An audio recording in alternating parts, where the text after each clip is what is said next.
తెలంగాణలో ఎఫ్సెట్ పరీక్షలు ప్రారంభమయ్యాయి. ఉదయం మధ్యాహ్నం 2 విడతలుగా పరీక్షలు నిర్వహిస్తున్నారు. ఇవాళ రేపు అగ్రికల్చర్ ఫార్మసీ విభాగం పరీక్షలు జరుగుతున్నాయి. మే 2 నుంచి 4 వరకు ఇంజనీరింగ్ విభాగం పరీక్షలు జరగనున్నాయి.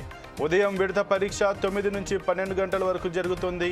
మధ్యాహ్నం విడత పరీక్ష 3 నుంచి 6 గంటల వరకు జరుగుతాయి. ఉదయం పరీక్షకు 7 గంటల 30 నిమిషాల నుంచి, మధ్యాహ్నం పరీక్షకు 1 గంట 30 నిమిషాల నుంచి పరీక్ష కేంద్రాల్లోకి అనుమతిస్తున్నారు.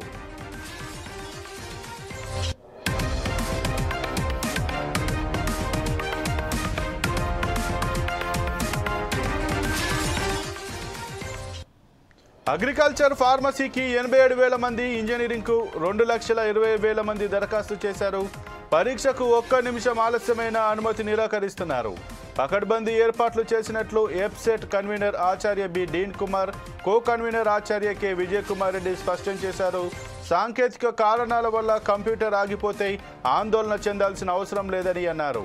నష్టపోయిన సమయాన్ని కంప్యూటర్ ఆన్ అయిన తర్వాత కేటాయిస్తారని తెలిపారు.